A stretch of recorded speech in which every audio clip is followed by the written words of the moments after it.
fraqueza da fé, uma mão estendida. No capítulo 14 do Evangelho de Jesus segundo Mateus, encontramos o relato de uma travessia de mar a barco, a qual Jesus havia orientado que seus discípulos fizessem a fim de chegarem ao destino planejado em sua rota, enquanto ele se despedia da multidão de mais de 5.000 pessoas que experimentaram a miraculosa provisão de Deus, ao multiplicar 5 pães e 2 peixinhos. Nesse trajeto pelo mar, Jesus não estaria com eles. E na realidade, se formos considerar que a maioria deles eram pescadores experientes, que tiravam desse ofício a provisão para suas vidas e as de seus familiares antes de seguirem a Cristo, poderíamos até considerar que qualquer intercorrência nesse percurso poderia ser de fácil manejo diante dessa vivência prévia. Mas não foi o que aconteceu, quando no meio do trajeto a barco eles foram pegos de surpresa por um forte vento, que agitou as ondas do mar e em sua violência castigou o barco, impondo aos discípulos que usassem de seus próprios recursos para tentar impedir um possível naufrágio. O que não foi suficiente, pois a situação havia perdido o controle de qualquer competência humana. Acontece que a alguma distância dali encontrava-se aquele que criou o próprio mar. Sim, Jesus não estava com eles na travessia, mas não havia perdido de vista o lugar em que eles se encontravam. Ele esperou um tempo até socorrê-los. Talvez o tempo necessário para que eles se dessem conta de que o seu conhecimento e experiência não eram suficientes para resolver aquela situação. Foi assim que Jesus andou sobre as águas, caminhando firmemente entre as ondas agitadas pelo vento. Os discípulos, apavorados com a possibilidade de o barco afundar, ao ver aquela aparição, tiveram seu medo intensificado. "É um fantasma?" disseram. Imagino que alguns possam até ter pensado que era a morte lhes vindo ao encontro.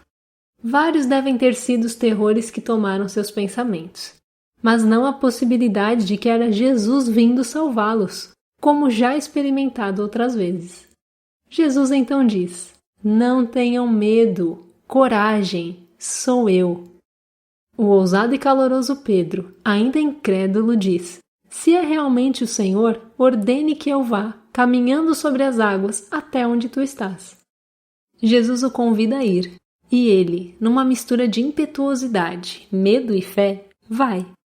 Enquanto seu olhar está fixo em Jesus, Pedro consegue dar alguns passos sobre as águas a caminho do Mestre. Mas, de repente, as circunstâncias adversas ao seu redor atraem a sua atenção, confundem as suas convicções e ele começa a afundar. No desespero das muitas águas, ele clama: "Senhor, salva-me!" Imediatamente, Jesus o socorreu e o colocou a salvo no barco. O vento parou e os discípulos ficaram admirados com o poder de Jesus. Na fraqueza da fé, Pedro não encontrou acusação, condenação ou retaliação.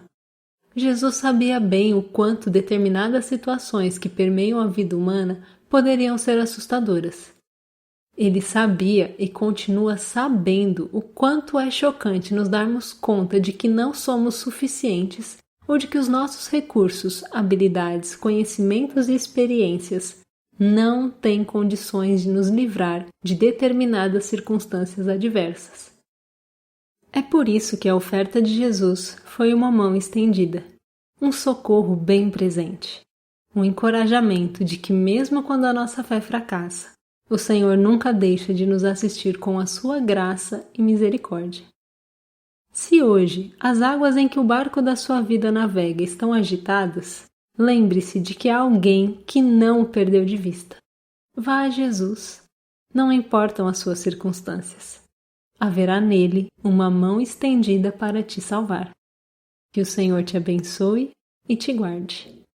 Mensagem de Vinícius Costa, membro da Associação de Capelania na Saúde. A ACS leva o conforto e a esperança em meio à dor nos hospitais. Ajude-nos a continuar ajudando aqueles que sofrem. Acesse capelanianasaude.org.br e saiba como nos ajudar.